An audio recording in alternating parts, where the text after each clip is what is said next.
I mean, that I think will bolster. let's talk. I mean, you're one of the smartest guys I want to know. I don't want to filibuster here. Talk. No, no, I want you to filibuster because you actually, I agree with everything you said. In fact, we've been saying it on our shows, and I'm like, oh, Stuart said it. And you missed me when I had you on pause. I'm like, I don't think I've ever read Stuart swear in an article. So I'm like, I like it. Folks, you've joined me in mid conversation with Stuart Stevens, former Republican advisor. He is currently with the Lincoln Square and the Lincoln Project. And we just got us in mid conversation where if you saw my conversation yesterday with Jamie Raskin and then later with Mehdi Hassan, Mehdi, I talked about Stewart's piece about these bold, radical actions Dems must take to take back our weakened country. It's been generational damage already, folks. But these are the type of bold actions that Dem leaders must campaign on and promise and then do once and if, inshallah, they could ever win the midterms, take the House and the Senate. And it's a great piece, which I will link to. And for those who, I was telling Stuart, I talked to Congressman Raskin yesterday, who I really like, and I pressed him on this. What's the Democratic leadership doing? What are the plans? And folks, I like Raskin, but I didn't really get an answer. And so, Stuart, before we go back and forth, I yield the floor to you. Just some top news from today. America first, making America great again.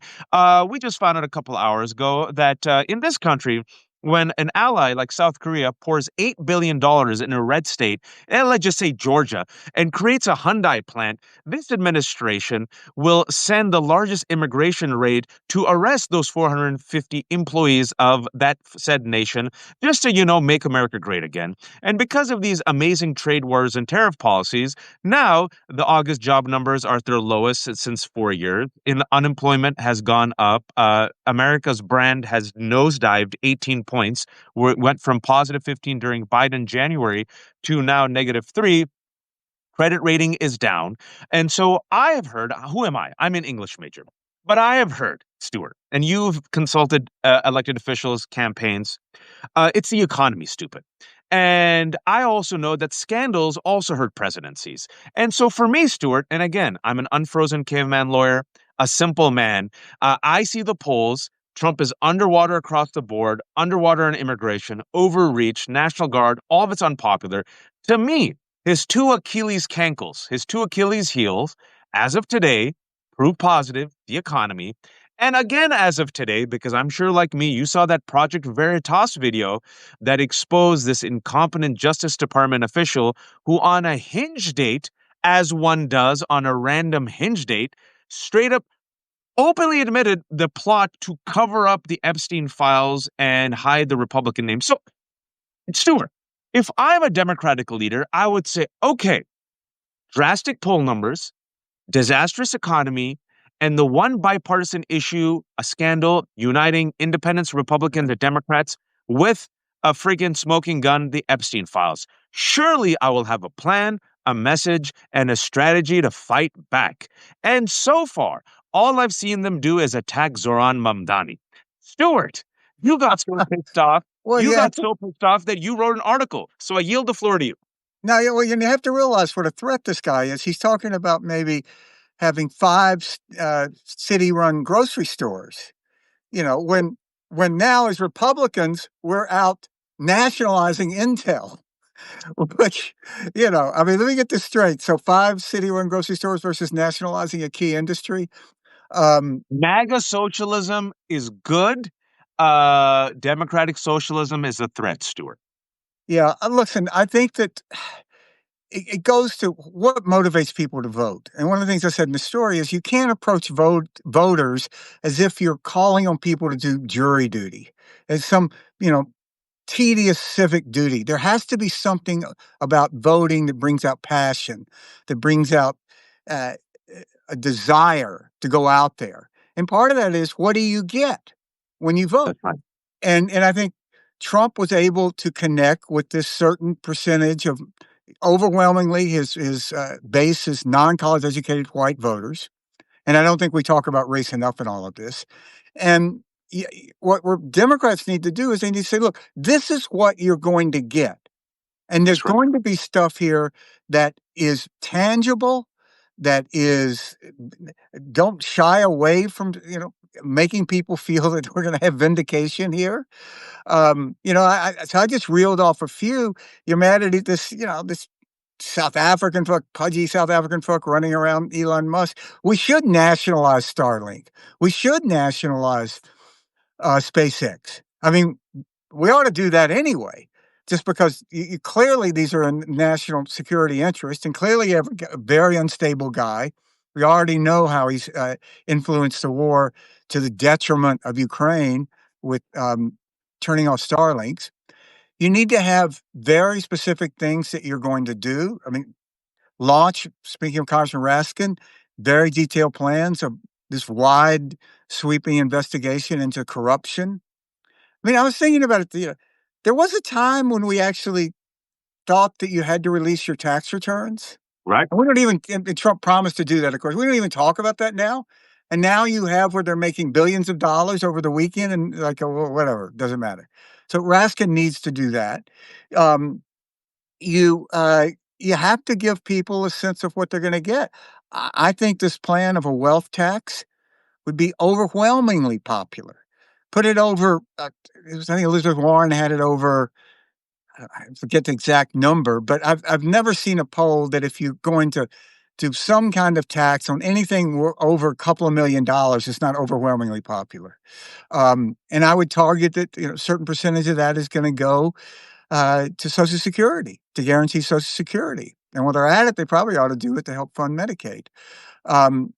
They need these very specific ideas to run on. That, look, this is what you're going to get. If you go back to 1994 with the Contract for America, it was a very specific plan. And the I think in many ways, the 24 elections completely misunderstood. Yeah, on election day, the right track of the country was 27%. No incumbent party's ever been elected when it's below 45. Yep. You had the job approval of the president at 40%. No incumbent party's ever gotten 2 points higher than that. So they did a lot better.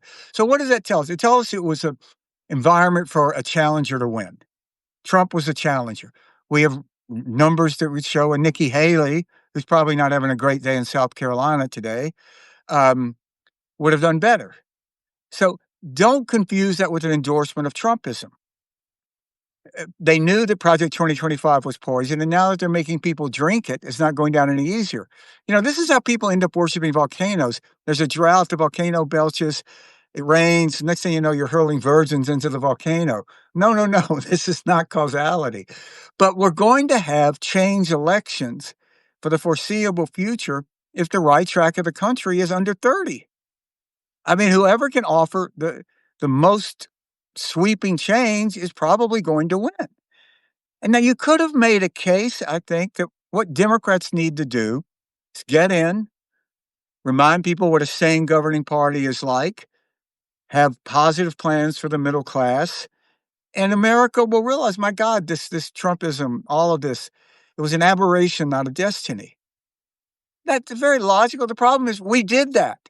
That's exactly what President Biden did. It was a very successful presidency. And what do we get? Millions and millions and millions of people didn't turn out to vote for Harris. So I think they need to do this. I don't understand the sort of tentativeness with the Democratic Party. When I was a Republican, we won a lot of races that we had no business winning because we really went to the emotion of issues rather than the sort of substance of it.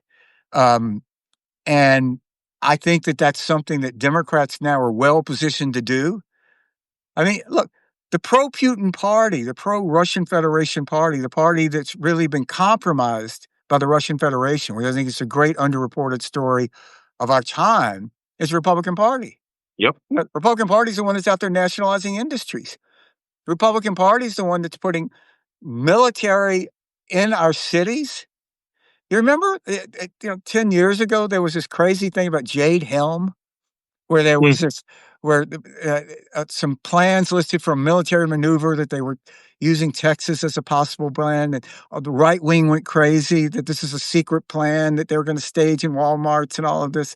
I mean, what's happening now, what Trump really is doing is everything that Alex Jones warned about. Trump is actually doing. Yeah, Well, that's actually, true. Kristi Noem, Kristi, just 2024 Biden presidency. Kristi Noem, now the Department of Homeland Security, the head of the head of Department of Homeland Security. She went on Fox News, Sean Hannity, and warned President Biden, you better not nationalize the Right. guards and unleash them. Literally, it's all projection all the time. And turn around 6 months later, and that same Kristi Noem is perfectly fine with Donald Trump unleashing the National Guard and the military against the American people. Yeah, I mean, one thing I said, take ICE, take the money that's funded for ICE, turn it into block grants to hire more cops. It would be, one of the really popular things that Bill Clinton did, put 100,000 more cops on the street. Um, and it really helped the image of the Democratic Party. So I think it's a historic opportunity for the Democratic Party to become again, as it was for a long time, the party of strength in national affairs, in international affairs, to be the party that really is not the billionaire party. Um, and, there shouldn't be any hesitancy about using these broad, sweeping characterizations of what the Republicans are doing. I don't think that you can be a patriot and vote for Pete Hegseth. You can't. You can't be a patriot and put the town drunk in charge of the United States military. So I would say to John Thune, you're not a patriot.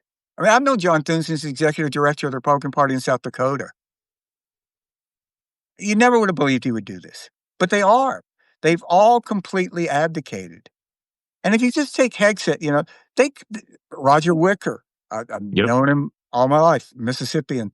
Uh, Roger, his entire life, his great ambition was to be chairman of the Armed Services Committee, which he is now. What does he do? Usher in Pete Hegseth. I mean, he could have gone to Trump and said, look, there's 317 million Americans. We don't have to put a town drunk. There's plenty of people that have really good conservative credentials, that have lots of credibility in the military. Nominate somebody who's not some drunk weekend anchor whose own mom has problems with. And Trump would have done it. But they won't stand up to Trump. And we've never seen anything like this. So I just think that, if I ran the Democratic Party, I would wake up every day and say, we're right, they're wrong. Give up this idea that you're going to ever get these people to vote for you. Nope. Somehow there's this hangover because, Clinton used deplorables that you had to sort of play around with this and you couldn't say other things. Like right now on the issue of race, Republicans get all the benefit of racism without any of the negatives. Nobody is out there calling Republicans racist. And I am. you are. Yes. God bless you. But just think about it. If a year ago, if you and I were here and we said, look, a year from now, you're going to have masked men chasing gardeners through Brentwood with a budget larger than the Marines. You're going to have armed troops in the cities. All this, we would have said, you're crazy. I mean, people would have said, we're crazy. It's not going to happen. So if you really, Stuart, you said a lot, and we're in agreement. I'm going to parcel it down for folks that are joining us. This again, Stuart Stevens wrote a really good article, and you talked about some of the examples that he gave. But before we dive deep to the example, because you actually do give concrete example steps that you think Democrats can take and can run on right now. But looking at the big picture, right? And I yeah, think you might agree with me on this, because based on what you just said and your article. Fundamentally, what the Democrats need is a reformation, not a restoration. They have there's well put. underneath 30% of their own base. They have the brand is sinking. Majority of Dems don't have faith in the leadership, and this is where I think this is what you saw and what I've been saying for a while is the type of unspoken civil war in the Democratic Party. What is the character of the Democratic Party? What are the intentions and the messages of the Democratic Party? So two things that you've talked about, I think, and you also mentioned it in your piece. And I want to take it separately. I want to talk about messaging, and I want to talk about character. Let's talk about the character. In the opening of your piece, you mentioned essentially civility politics. Joe Biden, because Joe Biden was all about restoration. What he did good, I give him praise. But I said, you need now reformation. The time for restoration is over. Yeah. Young people are like, this doesn't work for me. I don't give a shit about these institutions. I don't even give a shit about these political parties. Give me something new, which is why Zoran Mamdani, they don't even care that he's a democratic socialist. Folks, they didn't even care that Bernie was a Democratic socialist. A lot of the people who voted for Bernie voted for Donald Trump, not caring that this man is completely unqualified, had no business running for president, but he was an anti-establishment figure, all bullshit. But that's how he promoted himself, and he would be a bulldozer who would clean the deep state. All bullshit. But nonetheless, folks, look at the overlap. Look what attracted people. Anti-establishment person, right? So the first thing before I get to the message, and I have a message I want to test it out with you, it's the character. The character you mentioned in your piece, and you gave all these statistics, right? Joe Biden, I'm reading from your piece. Joe Biden took office. I pledge this to you. I will be the president for all Americans. I will fight as hard for those who did not support me for as those who did, end quote. And you said, MAGA said, fuck you. We don't want your help. Or as you said, let's go, Brandon. Or as I say through the QAnon conspiracy, you are a devil worshipping, sex trafficking pedophile, and we want to kill you, right? So what we've seen is civility politics where, Stuart, they still try to win over. I call him Chet. In my mind, I have Chet. Chet is this guy. He's a white dude who drinks real coffee with a MAGA hat, with his gun in his truck, and he's drinking real coffee in a real diner in the heartland because urban diners aren't real. And Democrats want to win over Chet. They'll do anything to win over Chet. They'll throw black people under the bus, transgender people under the bus, immigrants under the bus, Muslims under the bus, unions under the bus. They want to win over Chet. And Chet says, I think you're a pedophile. If I could, I would kill you. And they said, oh, some people didn't like that we were deplorable, and we have to be nice, and let's reach across the aisle. And I believe, let's talk about character first. The character of the Democrat that seems to galvanize the majority is the fighter, the person who fights. And I will give you one example before I give it to you, because you're the expert on this. Gavin Newsom. Gavin Newsom, like so many Democrats, thought, let me find the liberal Joe Rogan. Let's attack the woke. Let me platform on my podcast. Folks, on his podcast, he platformed Charlie Kirk, Steve Bannon, agreed with their talking points. All right, you know what MAGA said? Fuck you, you cuck. You're a weak piece of shit. Look, they straight up, folks, we talked about on the left hook, they mocked Gavin Newsom.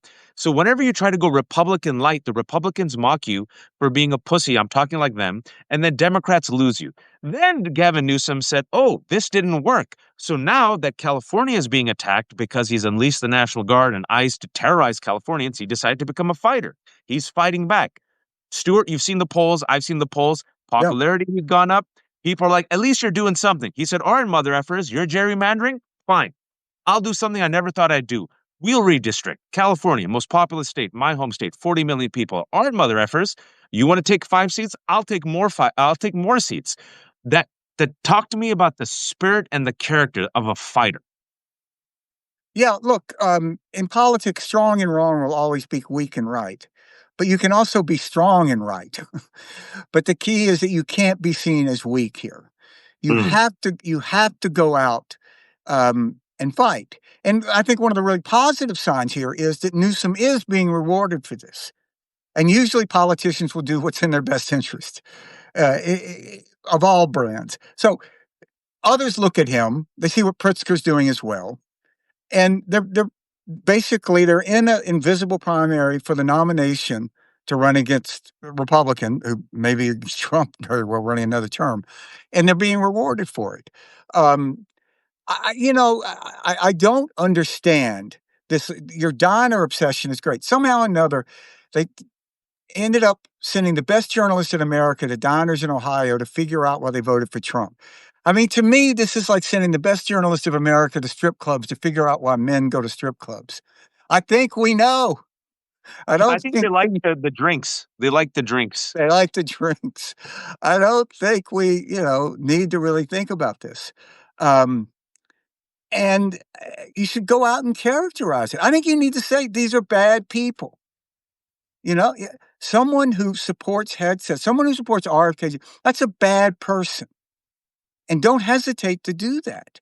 And you're not going to bring this country together by just trying to be nice to everybody. You need to be, we're right, they're wrong. You need to go out and say why they're wrong. You need to go out and say that they are anti-American. I mean, we never hesitated to do this in the Republican Party. I mean, God help us, I have a lot of regrets. I've written a book about it. But we did it's a very good book. But we did it because it was effective, that we could go out and do that. So, if you go back to Bush running against Dukakis, you were able to present Bush as literally wrapped in the flag against Dukakis, and Dukakis actually was a very good governor. But you could do these big things, and that's what they need to do. I thought Harris had some moments of that. I thought in her acceptance speech, there was moments about that. And don't, the thing that drove me, like the way that Republicans were able to use the transgender issue, and the Democrats never fought back. Never.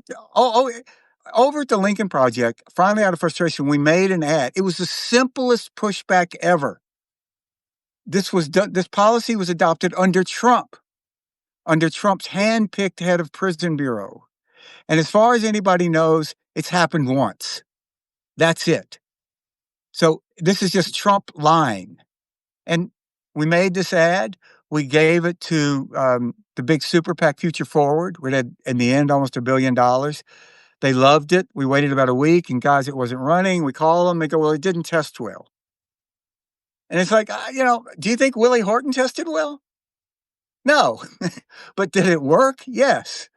So you have to go out and fight back on this stuff. And as a little test of that, every Senate candidate, incumbent or challenger, who was attacked on the transgender issue, who responded, and most of them did it on camera, won. And everyone who didn't, like in Pennsylvania, lost. Now, that's not the only reason, but you can fight back on this stuff. Can you tell us who Kentucky's governor is? I can tell you who Kentucky's governor is. I work with his dad, Bashir's. Andy Bashir. Okay, and Kentucky is a red state, right? And Andy Bashir is a Democratic governor of Kentucky who actually responded to the LGBTQ hate and fear-mongering, even wrote an op-ed in the New York Times about it after Trump won. Stuart, can you connect the dots? Exactly. I don't understand this tentativeness about the Democratic Party. And look, I spent a lot of years pointing out flaws in the Democratic Party, but it is the only pro-democracy party in America. It's really the only political party in America that really is a traditional political party. The Republican Party has become an extremist movement. Yep.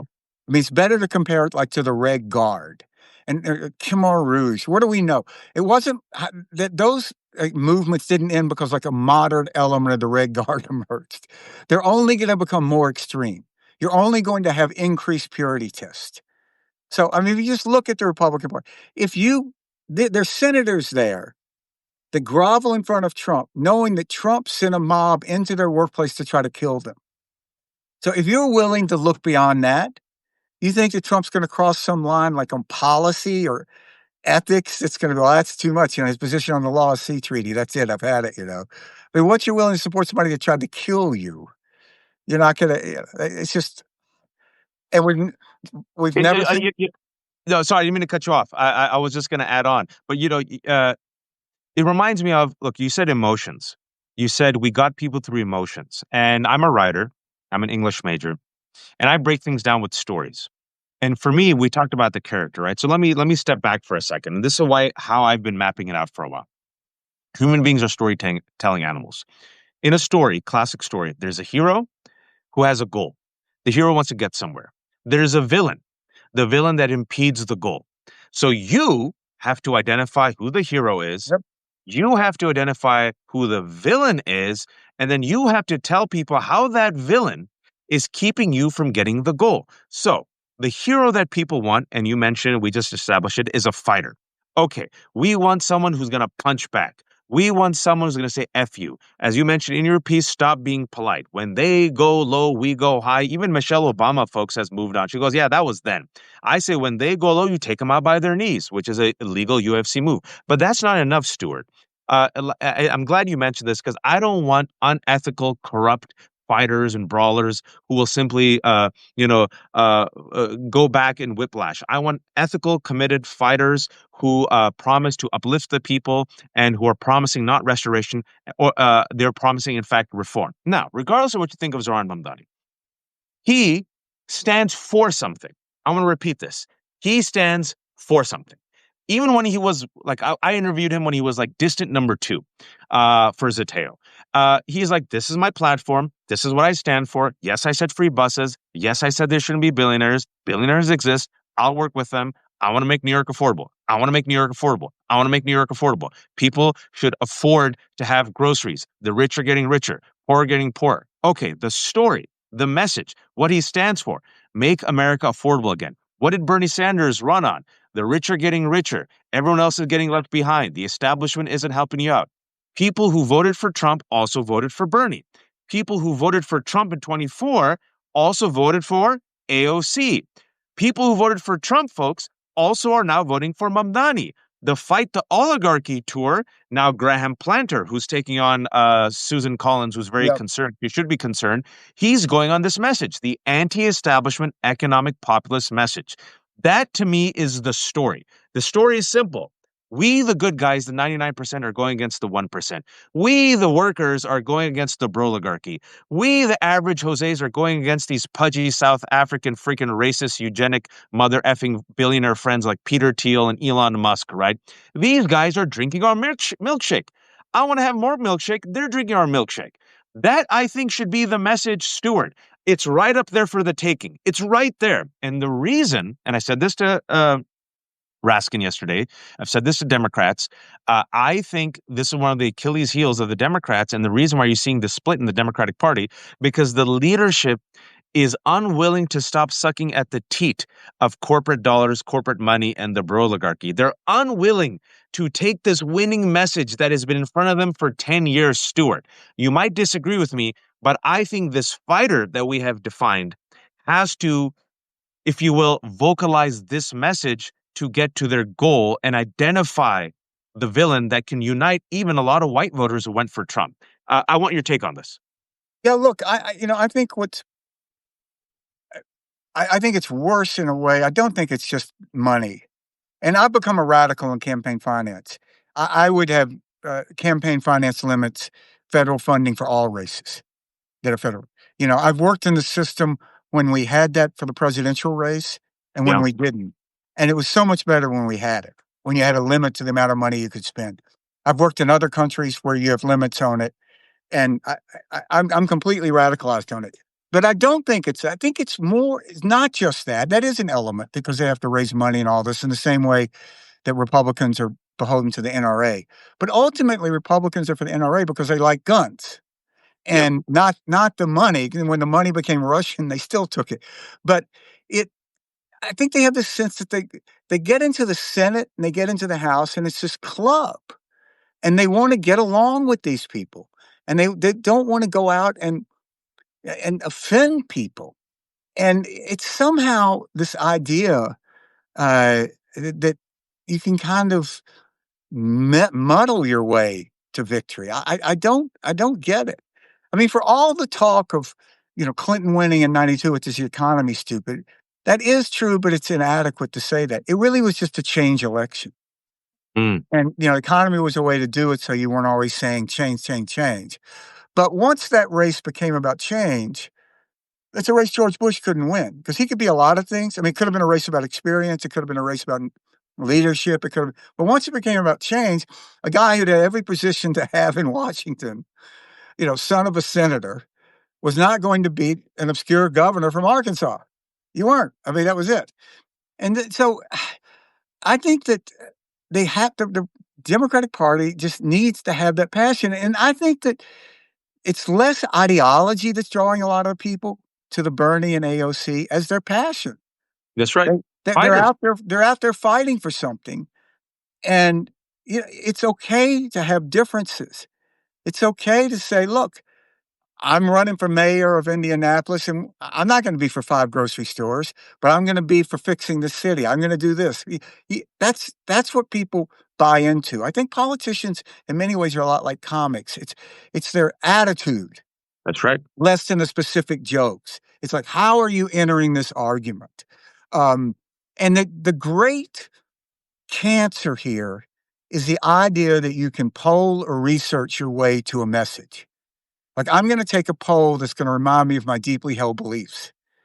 Let me tell you, man, I don't remember seeing a poll that in 2000, 7 showed hope and change as the number one issue in America, and a guy ran and he made it the number one issue. And that's if you're going to get one thing you know about politics is if you want people to believe it, you have to believe it. And you have to dig the ditch you're going to die in. You have to be willing to say, Right. I'm going to lose, I'm going to win on this, but this is what I believe. And go out and say that. Um, and I listen, I there's a lot of talk that you hear about how Republicans are better at messaging. Really. I've always thought that was true, but inadequately true. It's so much easier to message as a Republican because you're messaging to a very homogeneous audience. It's like putting on a concert for people that like one kind of music.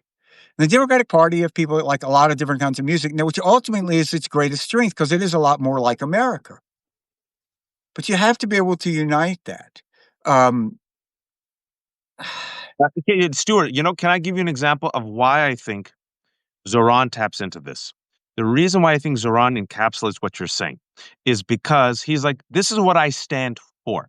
yeah, This is what I believe in.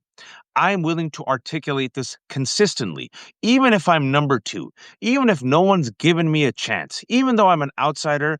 This is what I stand. I'll lose on this issue. I'll lose on I this. will lose on Yeah, Gaza. I will lose on free buses. I will lose on tax the billionaires. I will lose on not taking corporate money. I will lose on being a joyful warrior. Yes, I am a brown skinned son of immigrants. Yes, I am Muslim. That is fine. I am authentic. I am sincere. I'm a joyful warrior. I take them on with a smile. I will knock on doors. I will make my pitch to anyone who's listening. And my pitch is I don't care if you vote for me or don't vote for me, if you're this or that. I think we all agree. We all live in New York. New York should be affordable. And these rich mother effers are taking up all of our money, and maybe that money should trickle down. Why not? Why can't a Dominican mom afford the bus? Why can't a Chinese grocer, feel like they can't pay rent? Why can a white kid feel like they can't afford college? So listen, you might not agree with me and everything, but do you agree with me that the rich are getting richer and everyone else is getting screwed and we should make the city affordable and we should have some bold ideas? Okay, maybe I can't make free buses. I'll just who gives a shit? Promise it. Donald Trump says all this crazy shit, then he gets power. This is one thing I've always given Republicans credit for, Stuart.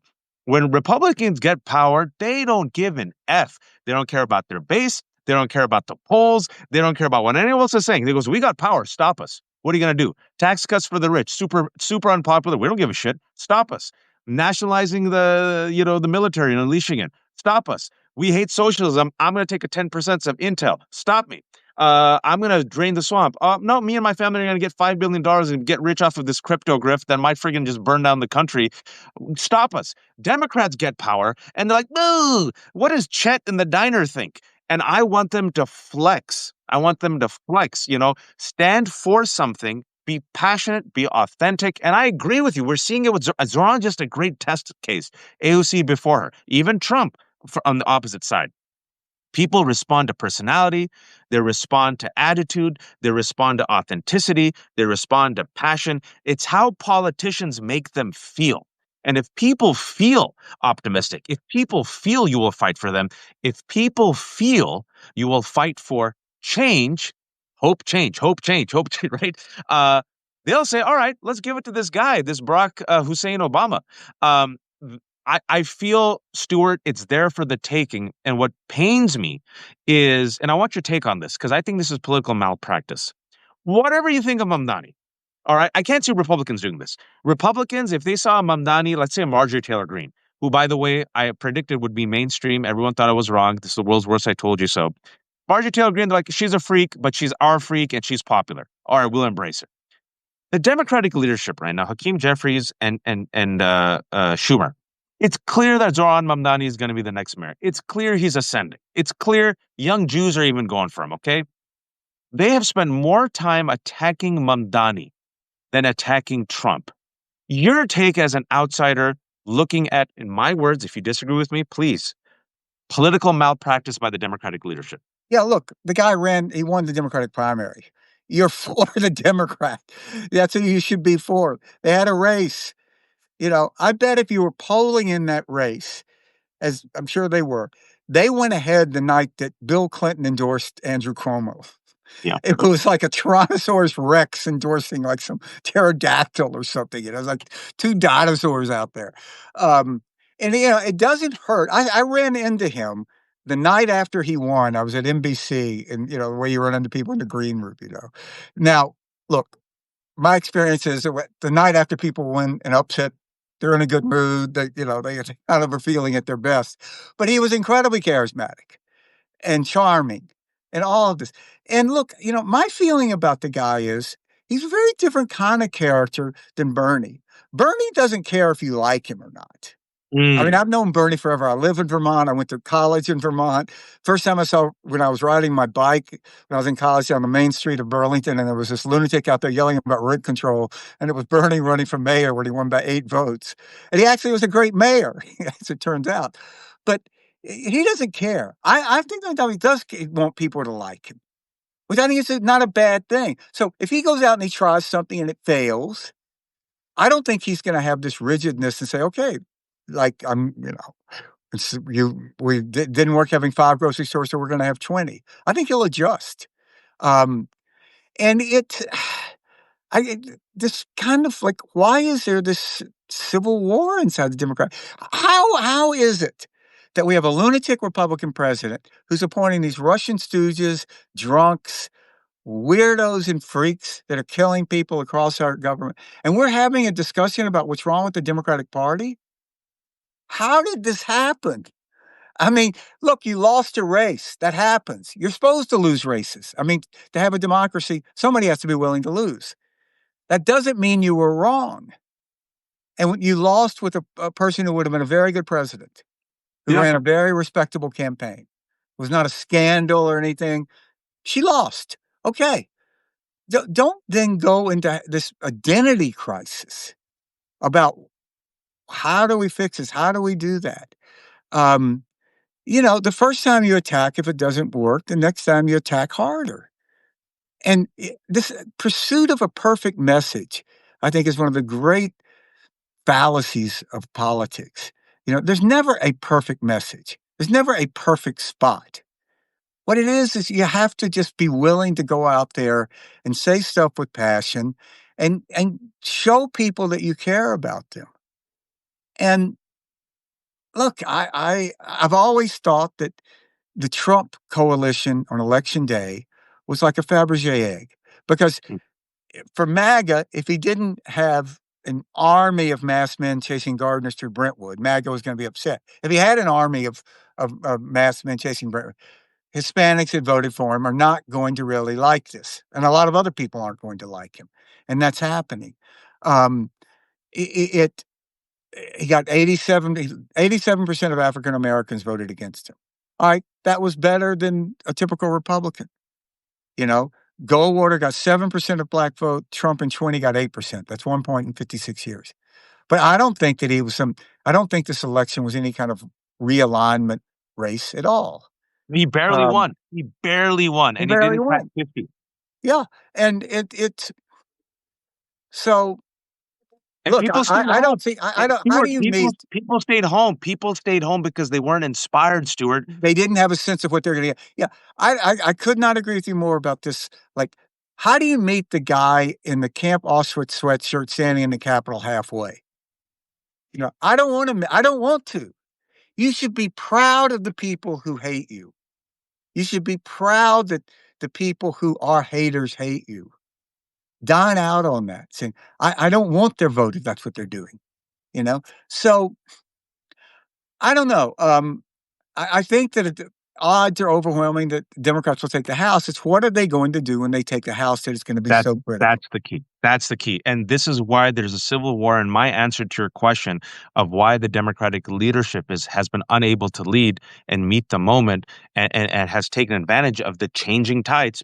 Things change, folks. Young people are done. They don't care about Democrat. They don't care. No, Democratic Socialist, Democrat, Republican, Conservative. They're like, will you make my life better? Great.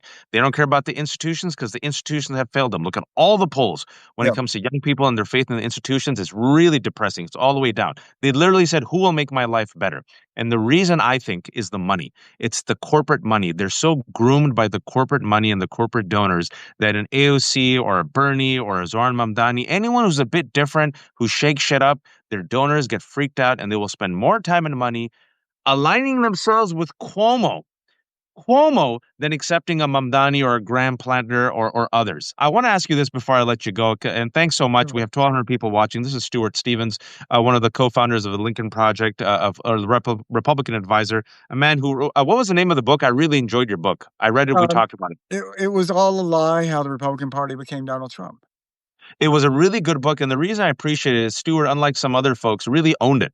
He talks about why he joined the Republican Party, what he believed, and his kind of awakening. And there was also a type of like, I mean, this is me, of course, editorializing. Please disagree with me if this wasn't how you felt, but I felt a sense of regret and a sense of, well, let me use the rest of my life and my experience making things better, right? This is how I was hoodwinked. This is what I was aiming for, but nope, this is who they always were. Speaking about the Republican Party, right now, Stuart, I see fissures. I don't think they're as strong as corporate media or Democrats make him out to be.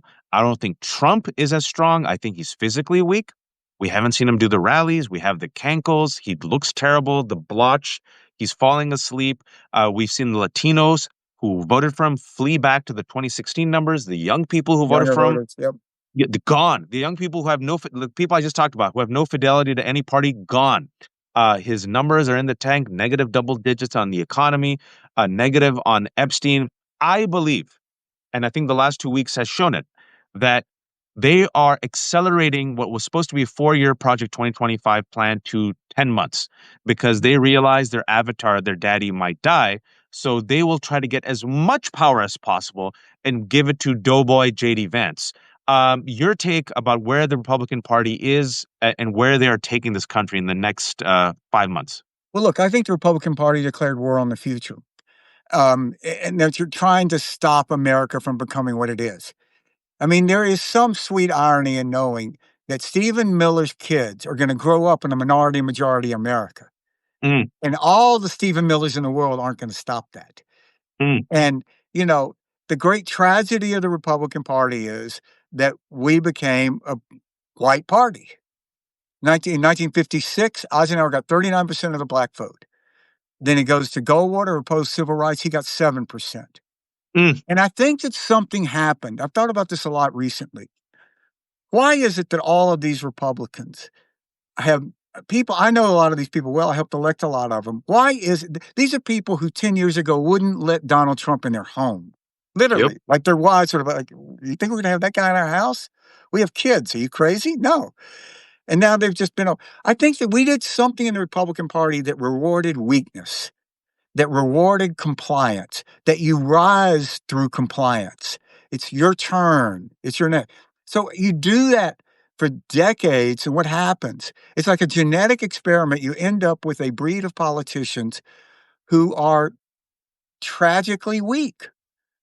And, all of the stuff that we said that we were for, that we held as bedrock beliefs, turned out to be just marketing slogans. And, when Trump emerged, there was this sort of division among anti-Trumpers. Did Trump hijack the Republican Party or did Trump reveal the Republican Party? Mm, mm, And mm. the thing, I really wanted to believe they hijacked the party. But the problem The, is the the latter. The latter. hijacker is not popular on the plane. You're not sitting on the plane and going, okay, we're not going to go to grandma's. We're going to go to Cuba. Great. Love it. No, nobody likes the hijacker. And the Republican Party loves Donald Trump. And, it's a separate conversation, a longer conversation. But I really think in the post-World War II Republican Party, there were two strands. An Eisenhower strand, sane, governing, boring, and a Joe McCarthy strand. Crazy, conspiratorial, xenophobic, mostly racist. And there were a lot of us who were drawn to George Bush, who thought that we were the dominant gene. I mean, literally like me and Nicole Wallace and Matthew Dowd and Mark McKinnon and Michael Gerson, who tragically died. We used to all sit in the same room. Pete Wayner. Yeah. I think we thought this idea of compassion, conservatism, and all of this, we were what the future of the party was. And I don't know any conclusion to come to, but we were wrong. We were the Mm, recessive gene, and mhm. the party became what it wanted to be. And if you remember, after Romney lost, the party went through that so-called autopsy where I do analyzed why are remember. we losing. And the conclusions weren't dramatic, but we have to do better with non-white voters. We have to do better with appealing to younger voters. Have to do better with women, particularly those that work outside the home and are not married. But if you go back and you read that, it was presented not just as a political necessity, but as a moral mandate. That if you're going to earn the right to govern this big, cacophonous, changing, conflicting country, you needed to be more like it. So then Trump came along, and you could hear this audible sigh of relief, like, thank fucking God we don't have to pretend we believe in this shit. We can just win with white people. Yeah. And It could be all in misogyny, all in racism, all in cruelty, all in greed. I am going to invite you back for this deeper question, but it ties into what was going to be my final question. You teed me up perfectly, and I'm so happy.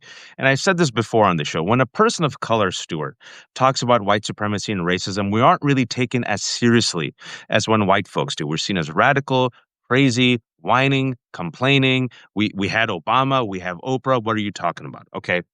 When white men, especially, say, you know what, we might have a white supremacy or racism problem, this country reacts differently, especially when conservative white men say it. They're like, oh, maybe that darky Waj wasn't crazy. Maybe he's onto something, right? And unfortunately, this is the world's worst I told you so, because I've been saying that Donald Trump reveals reveals the twin sins of America that we have been unable to confront and truly destroy. White supremacy, capitalism, specifically greed and racism. He is the manifestation of that in orange, corpulent, cankled form. America's sins manifested in flesh that was able to rise among the Republican Party and destroy this country. Civil war. Hey, can we stop enslaving black people? No. Let's just destroy the country. Hey, civil rights movement. Can we just have black kids and brown kids and white kids together? No, no segregation, and I'm gonna literally drain swimming pools. They used to drain swimming pools in this country rather than integrate them. Can you have, we might not like Hillary Clinton. No one's really excited about her. Competent woman, far more qualified than Donald Trump. Can you have Hillary Clinton? We'll take this freak, this guy who's bankrupted casinos. Kamala Harris, a black Indian woman, versus a guy who incited a violent insurrection and destroyed our comedy. Let's go for the white guy who makes us feel better. I want to invite you again for this, but I have to ask you about this. I believe, and I'm so glad you mentioned racism, because a lot of people avoid it. Me and my co-host Danielle talk about it all the time because I think it's all part and parcel of MAGA. When everyone says it's distraction, I say, Stuart, it's yes and. It's the not essence just of it. distraction, it's part and parcel of the cultural grievance. It's part and parcel of the movement. It's part and parcel of the end game, right? Um, your take on white supremacy and unfettered greed as the sins of this country manifested through Trump and now the Republican Party. Yeah. Well, listen, brother, you're talking to a seventh generation Mississippian named for Jeb Stuart. Yeah. And you talk about these swimming pools. Our neighborhood swimming pool in Jackson, Mississippi, they did fill it in. And I'll say this for my parents. It makes them sound they were very middle class, but they built the swimming pool and they opened it to everybody who wanted to come as a result of that. Mm, And Trumpism is a white power movement. I mean, what kills me about the way we cover it is this hesitancy to call that out. So we say Trump won working class voters. No, he won white working class voters. We say Trump evangelicals are for Trump. No, white evangelicals. Black evangelicals are against him at the highest percent of any group that there is. And there's sort of this marginalization that we aren't going to say what is doing it. Look, Trump's coalition in 20 was 85% white. All right, he did a little better in 24, it's 84% white. That's in a country that's 59% white, less so since we've been talking. Um, and I think that Trump, I, you can argue, did he make people more racist? I tend to go that he gave permission for people to reveal that they're racist. yeah, I And agree. it's a this was always a darkness in the Republican Party. When I worked in it, we didn't do better with blacks, but at least we saw it as a failure. Ken Millman, who was chairman of the party, went to the NAACP in 2005 and gave a speech apologizing for the Southern strategy, which in many ways was the essence of this racism. Now, does that matter? I think it does, because that's a first step into admitting that you've done something that's wrong. And I don't know. Republicans are very good at yelling at the ref and convincing journalists that they have to bend over backwards to prove that they aren't biased. But this is another conversation I'd love to have. But I think that we've seen the collapse of the journalism model as we knew it. Yeah, it's Our done. generations of journalists grew up with the greatest good was objectivity. How do you tell both sides of a lie?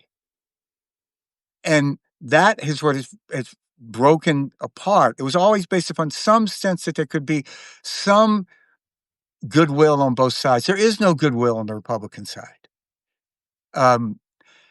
And that's why I think that so much like what you're doing, what's all this sort of new journalism, it's because the old models have failed.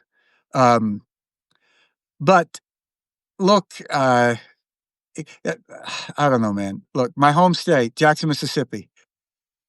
The governor's mansion of Mississippi is in downtown Jackson, right? You go out the door, you're in downtown Jackson, Mississippi. That governor, Tate Reeves, sends 200 National Guards to Washington. Yeah. When the murder rate is 1/3 what it is, literally when he steps out his door. So if the National Guard are really going to help, dude, how come he didn't put them in downtown Jackson? Six former Confederate states have decided to send their National Guard to Yes. terrorize Washington, D.C., even as FEMA employees are warning of, quote, Katrina-like disasters that might befall these very same Well, states. listen, I grew up with the lost cause. I grew up in the era in which really was at the heart of the lost cause of reinventing what Confederacy was about. This sort of noble lost cause that was a Confederacy. No, it was a bunch of traitors who went to war for the right to own people. And the fact that it's 2025, they're having a debate about slavery inside the Republican Party, whether or not. I mean, It was that bad. It wasn't that bad. Go back and read the articles of secession for every one of these Confederate states. Everyone mentioned slavery. They wanted you to know this is what they were fighting for. And, what has been the result? Mississippi in 1960 was the fifth wealthiest state in the Union, in the country. 1866, it was the poorest. It's the poorest today. So this is. And if you all want a book that puts a pin on what Stuart's seeing, a great book that I always recommend is Jonathan Metzl's "Dying of Whiteness." He lives in these southern states where literally what Stuart's talking about is some of these folks would rather die, literally die. He interviewed them where they said, "I would rather die than take Obamacare," and he died. And you're seeing. And I've always said this, Stuart, if people watch this show, white supremacy is very destructive, but ultimately it is self-destructive. And another analogy that I gave that Jonathan also shares is if given a choice between sharing a house with me and say a white person, these Republicans, let's call them out, these Republicans, instead of choosing to burn down the house, they'll burn down the village. And that's what we're seeing with America. They've chosen to burn down the village of America instead of just sharing this country. And the last thing I'll say, Stuart, before I let you go, and I thank for the nearly 1,500 people watching. I was supposed to talk to Stuart for 35 minutes. I lost track of time, man. I'm so sorry. Thanks for spending time. I'm not a sociopath, Stuart, believe it or not. I do not need people to suffer in order to feel great again. I want to repeat this. I do not need people to suffer in order to feel great again. I want these Republicans to have health care. I want their kids to have a great education like you and I did. I want them to be optimistic about the future. I want them to share the swimming pool with my kids. You might not agree with me. That's fine. I want you to walk the street with a smile on your face and with economic and physical security. I want your kids to be happy, but they need to see me suffer in order to feel great. Look, And that's the difference. the piece I think I always ask myself, what of all that's being written in this era, what are the pieces, that are going to be read 50 years from now? And the piece in Atlantic, cruelty is the point, I think was it. Yeah, by Adam Server. By Adam Sir. I think just is absolutely summed it up. Listen, man, go back and read George Bush's acceptance speech at the 2000 convention. It reads like an artifact from a lost civilization. It's all about compassion, service. That guy couldn't get 5% of the vote in the Republican Party now. And, when I was working in Romney, we could always see that there was a group of white voters who could care less what we were talking about, this kind of boring stuff about jobs or Russia or whatever. But if you were willing to go out and sort of wave the bloody shirt, they would be for you. And what I would have predicted is if you did that, and now people have a better sense of Romney. I think they see, say what you will, whether they like his politics or not, he wasn't going to go that way. But I would have thought you would lose white voters, more white voters are college educated, if you went out and appealed to the blatantly to the racist. And that was happening in 16 right up until the Comey letter. And once the Comey letter came out, enough came out. And now we've normalized this, Yep. And it's extraordinarily, as I say to my Republican friends, it's crazy to say this is 1936 Germany when it's so clearly 1938, and that is what is at stake here. And when I worked in Republican, I should have seen this. And this is what the reason I wrote it was all a lie is because after Trump won, and a lot of people were wrong about Trump. It's really hard to find anybody more wrong than me. I didn't think that he was going to win the primary. I didn't think he'd win the general. When he did, I said, why is it that I didn't see this? Mm. Because, there's a trope of books people write about Washington and politics, like, why didn't they listen to me? I couldn't write that book because they did listen to me. I was the most successful Republican consultant. I helped elect governors and senators in over half the country, right? I had 5 presidential races, and I never saw this. And in that sort of high school English teacher way that if you you can't write it, you don't understand it. That's what led me to start asking myself this, which ultimately led to writing It Was All a Lie. And that's why I called it that. I just think that, and the one thing that drew me to the Republican Party more than anything else was a sense of personal responsibility, which turned out to be a lie. As it turns out, Donald Trump never takes responsibility for anything. But that's why I said the first sentence in that book basically is blame me. Mm. I should have seen this. It wasn't them that failed. I failed. We failed. And I think that we have a inordinate responsibility to try to correct what we did. And I can't undo electing these people. Mm. But this is what the Lincoln Project is about. A group of us, we have these certain skills. We're not bad at this shit. And we're using it as best we can to fight Trumpism. Stuart, I appreciate it. I appreciate your candor. I appreciate the contrition. I think that's what people appreciate as well. I always believe that I'm radical when it comes to redemption and forgiveness. I feel that I have to be. You need to give people an off-ramp always. And what I always tell people, I end with this, and they know my analogy before if you're joining us for the first time.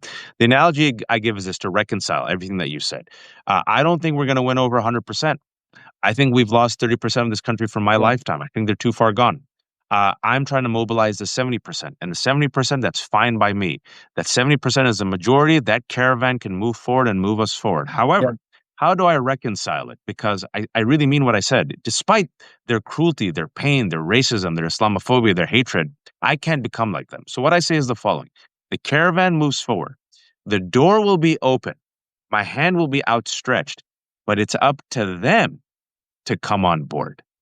Reciprocity. And if they don't, Stuart, I don't have time. And we got to move forward because I got kids. Lincoln Square. Yes, invite me anytime you want. I think one of your admins has told me that. Folks, this has been Stuart Stevens of the Lincoln Project, using Lincoln Square, Substack. Go subscribe, folks. They're fighting against Trump and Republicans, their former party, which has revealed their basest, most racist instincts that threatens now to destroy the United States from within and also attack our allies abroad. Stewart's book is fantastic. His memoir, I strongly recommend people picking it up. This is Left Hook. I have no paywalls because I'm a terrible capitalist. Become a subscriber. If you have a few bucks, give a few bucks. I have 800 kids. Stuart, it's impossible to get him on because he's always traveling, but he said yes immediately. So I'm like, I can't miss this up. I hope you come back anytime, Stuart. This will be up on the Lincoln Square and in my website later tonight. For those who have missed our conversation, there's 1,500 folks. We go, and I want to give a shout out to Stuart's piece. I will link to it. Stuart's piece just came out September 4th on Zeteo. Very good piece. My plea to Democrats: stop being polite, go nuclear.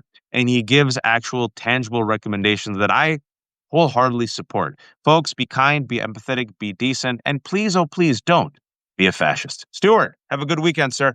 Thank you, brother. Take care, man.